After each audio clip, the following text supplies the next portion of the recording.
और अब फिक्र पेट्रोल की, लेकिन इस बार हमारी फिक्र पेट्रोल की बढ़ती कीमत नहीं है बल्कि 10 दिनों से जारी ब्रेक की है।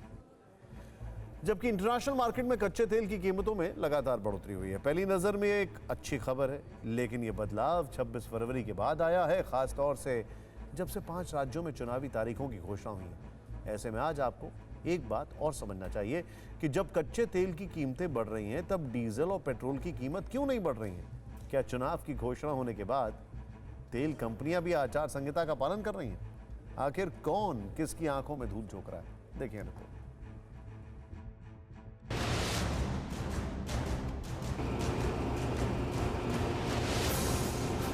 इलेक्शन के दौरान तो जानबूझ के नहीं बढ़ाया जा रहा है। सरकार की मेन मोशन ये मोटिव ही है कि ज़्यादा से ज़्यादा जनता को लूटो करें। इलेक्शन के बाद में अचानक बढ़ जाते हैं, करेक्ट है। इसमें उनकी एक बार रूलिंग हो जाती है तब वो बढ़ाना स्टार्ट कर देते हैं। हमेशा ऐसे ही चलता है इन लोगों का। इलेक्शन के पहले ये लोग दाम कम करते हैं और उसके तुरंत बाद जीतने के बाद वो लोग वापस बढ़ा देते हैं। यही सवाल टीवी9 भारतवर्ष का है और इन्हीं सवालों का जवाब टीवी9 भारतवर्ष तलाश रहा है।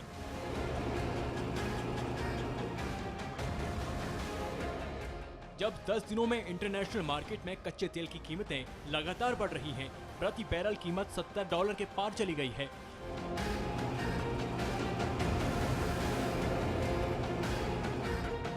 तब देश में पेट्रोल की कीमतों पर करीब करीब ब्रेक कैसे लगा हुआ है, जबकि इस बीच महंगाई के जख्म पर राहत की फुहारें भी पड़ी हैं।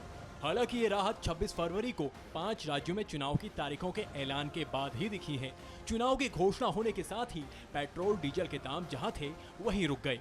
अब सवाल उठता है कि अगर चुनावी सीजन में लोगों को ये फायदा मिल सकता है तो बाकी दिनों में जनता इससे महरूम क्यों रहती है और चुनाव के दौरान मिली राहतें नतीजों के बाद क्यों नहीं मिलती।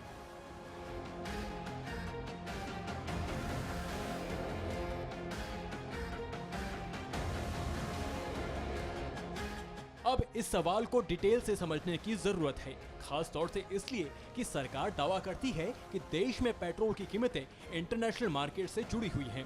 केंद्र सरकार उसे रेगुलेट नहीं करती। अब तक पेट्रोलियम मंत्री भी दाम बढ़ने पर कुछ इसी तरह की सफाई देते रहे हैं। इन दिनों में अंतर्राष्ट्रीय बाजार में पेट्रोलियम प्राइस की बढ़ने के कारण कंज्यूमर्स के ऊपर थोड़ा उसकी प्रभाव आई है।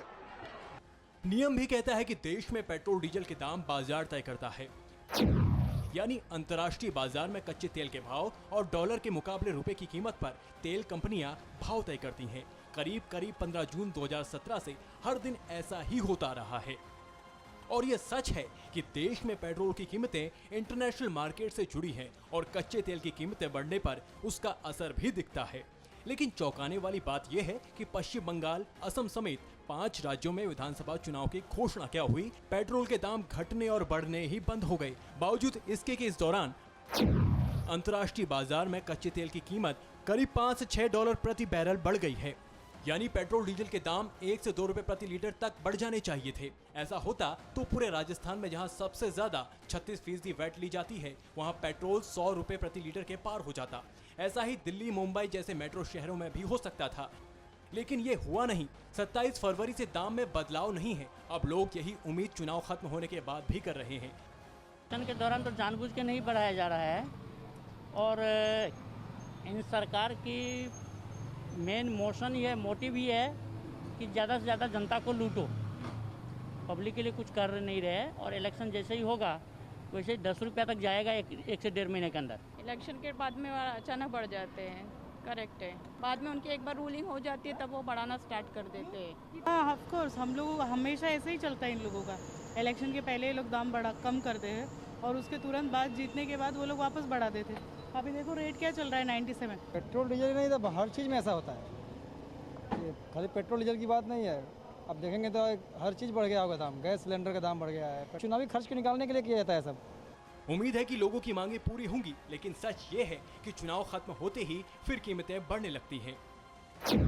पिछले साल अक्टूबर-नवंबर के दौरान जब बिहार में विधानसभा चुनाव हुए, लगातार 48 दिनों तक दाम में कोई फेरबदल नहीं हुआ था। कर्नाटक विधानसभा चुनाव के समय करीब 45 दिन तक पेट्रोल के दाम नहीं बढ़े।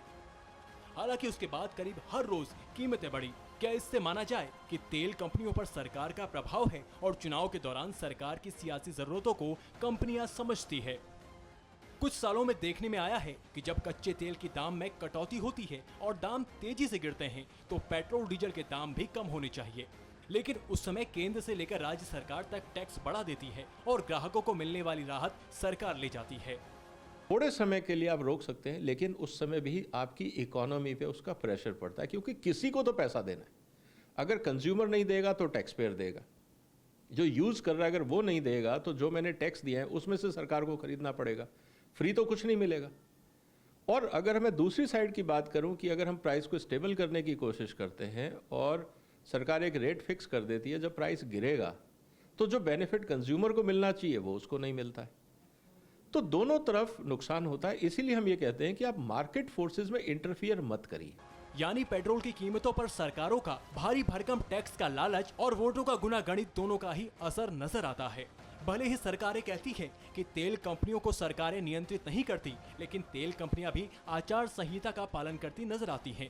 फिलहाल तेल की कीमतों पर ब्रेक से लोगों को राहत है। अब आम आदमी सरकार से आस लगाए हुए है कि वो चुनाव के बाद आगे भी कुछ करेगी। अगर सरकार चुनाव के दौरान जनता का भला कर सकती है तो आगे भी कर सकती है। फिक्र आपकी, सोमवार से शुक्रवार रात 9 बजे सिर्फ TV9 भारतवर्ष पर।